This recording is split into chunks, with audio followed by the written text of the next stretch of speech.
This Englishman is not on a holiday trip to see the Eiffel Tower, nor about to pay a visit to the Louvre Museum. He is on his way to see old and dangerous friends. We knew he'd come, and we were ready to follow him, all the way through his previously untold story.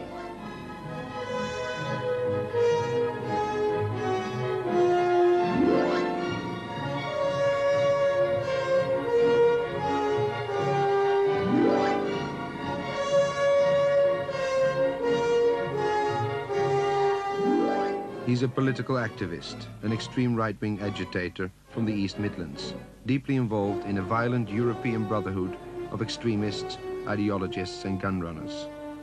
He's on his way to the Paris suburb of Clichy, to the apartment of a French-Vietnamese member of an outlawed National Socialist organization. He knows the place well. He stayed there before, and he knows it's been used as a terrorist hideout and armory. From a distance, we will listen to the conversation through a hidden microphone.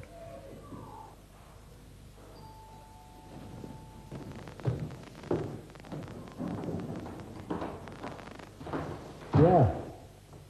Hey. Are you well? Yeah. Good. Why you leave England?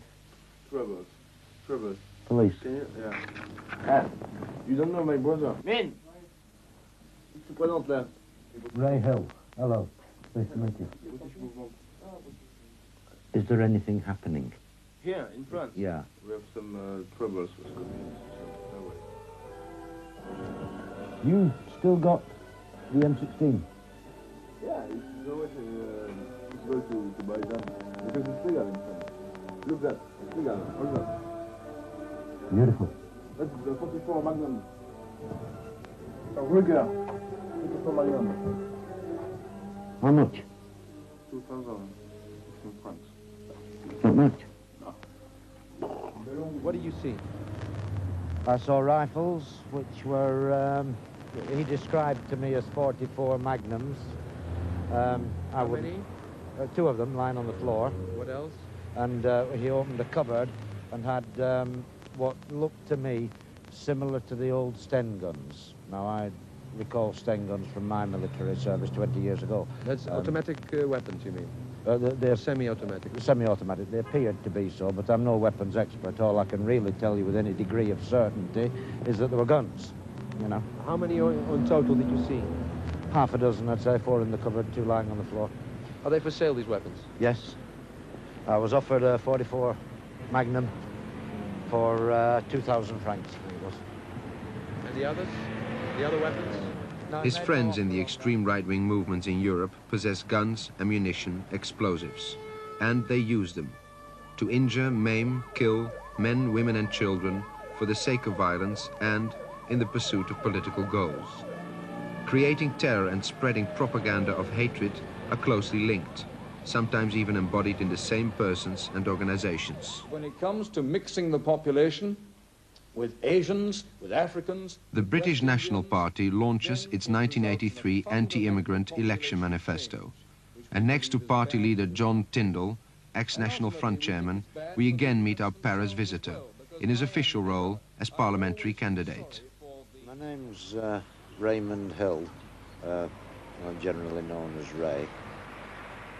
I entered nationalism in the mid-1960s through the anti-immigration movement known as AIMS in Leicester, largely because of the flood of immigrants coming into the country at that time, and I just got married. It seemed extremely strange to me that people from the other side of the world were getting houses, accommodation, jobs in the UK. I was finding a great deal of difficulty getting any of them and setting up a home, and no explanation was ever given. So gradually, Ray Hill becomes a campaigner against colored immigrants. His political message is simple and crude, and identical to that of his overseas right-wing comrades. No further immigration. Stop it. We've got 4 million of our own people on the dole. Oh, yeah, yeah. You agree with that? Oh, yes. Don't want to know who you're going to vote for? It's up to you. No more immigration. 2 millions de chômeurs, c'est 2 millions d'immigrés en trop. C'est vrai que nous établissons un lien direct entre la présence en France de plus de 6 millions d'immigrés vivant au crochet de la population française qui travaille. In France, in Britain, immigrants as convenient scapegoats for the economic crisis, racism as almost respectable politics. In Holland, the slogans of Ray Hill and Le Pen have even achieved the election of the first extreme right-winger to parliament, Hans Janmaat. Their political arena and recruiting ground is the street, where they preach their brand of nationalism and patriotism. Their target, unemployed and disadvantaged white youth.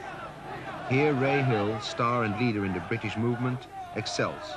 Provocative, verbally violent, always keeping his overt activism well within the law.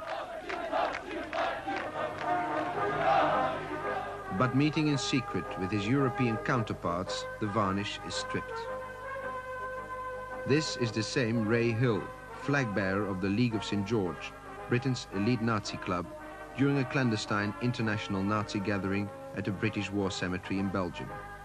These images were never meant to be seen by outsiders, for good reason, for here the comrades openly celebrate their Nazi ideology.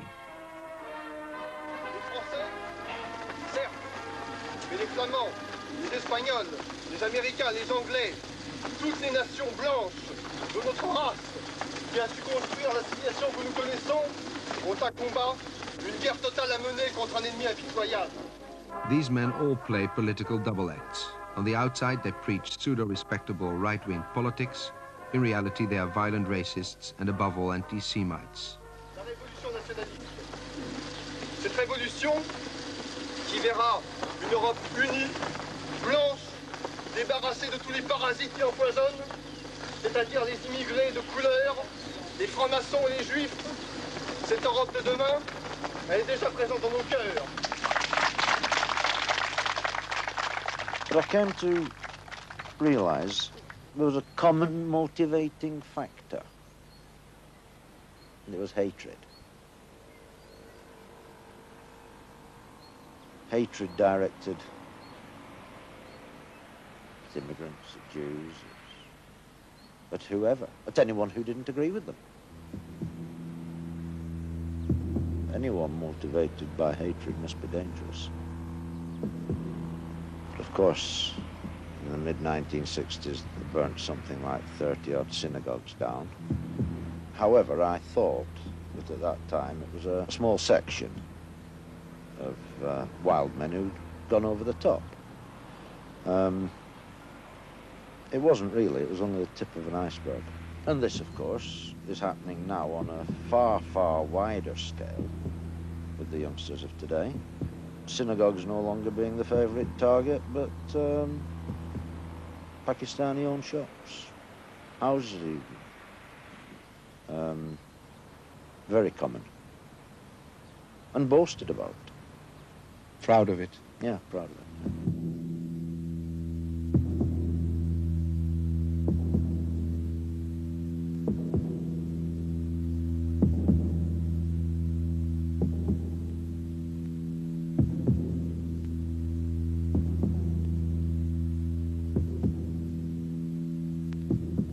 But away from this world of hatred, violence and death, Ray Hill has been living another, more normal life, with those he's supposed to hate. In fact, for years he only played the role of a dedicated National Socialist and racist. The idea of putting people back on a boat at bayonet point, not for me. Not for me. Now, if you don't agree with these policies, or you came not to agree with them anymore, why didn't you just drop out of the movement? Because it was a gradual progression is one reason, and the other reason is that when I realized the danger, the extent of the danger, the evil that was being perpetrated, the burning out of innocent people, petrol bombing of the houses, I stayed in and decided that I could do more to prevent that sort of thing from the inside than I could from the out. within the right-wing movement in Europe. What are you? A sleeper, an agent. As an agent, Ray Hill is going to sing along with these ex-SS members. He attends this international gathering in Belgium to report about it to the British anti-fascist magazine Searchlight. Amongst these European neo-Nazis, united in their nostalgia for Hitler, he discovers someone who is extremely careful not to be seen. A man at the very center of a worldwide network of propaganda and violence. A man whose car he identifies there. The Brighton-based printer and publisher Tony Hancock. Hancock publishes for all extreme right-wing organizations in Europe. His print shop produced, for example, the racist magazine Bulldog, whose editor was convicted for inciting racial hatred.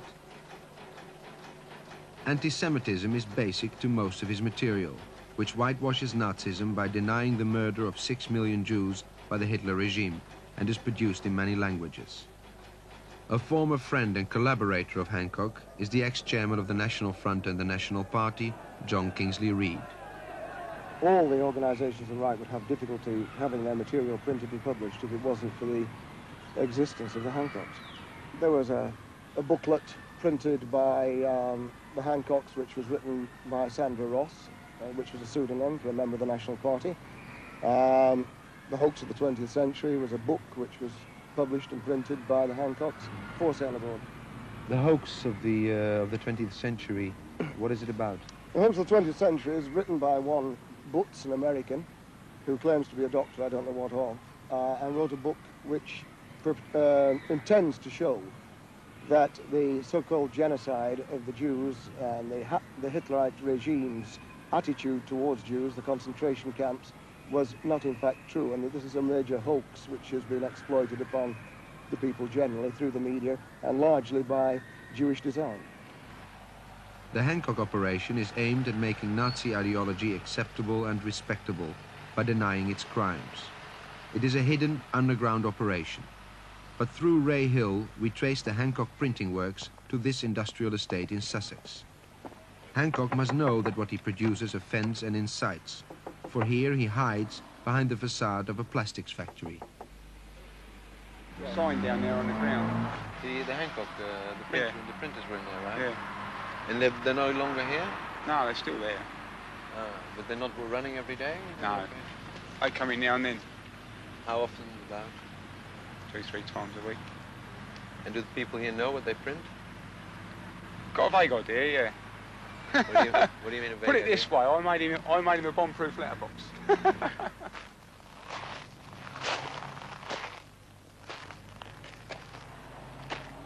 A copy of The Hoax of the 20th Century and this booklet by Sandra Ross that I mentioned earlier were pulled together and sent to every MP in the British House of Commons. And who financed that operation? Well, I believe the money initially came from the Arabs. I don't know which Arabs, but it was actually distributed and parcelled and packaged by the National Party when I was chairman of the National Party. The intermediary was a man called Richard Lawson, who was a member of the National Party, and the books were supplied by the Hancocks. I believe the money actually came from an Arab source. How much money was involved? Well, it would be difficult to say today, but roughly about £2,000 to £3,000. And the entire operation of printing the book and distributing, how much was involved? That would be difficult to estimate unless one knew exactly how many copies of the book had been published. But I would say no less than about £6,000. £6,000. Yeah. How do you know all this about it? And what was your involvement in that book? I personally actually designed the cover of the book, which, as you can see, is that one there.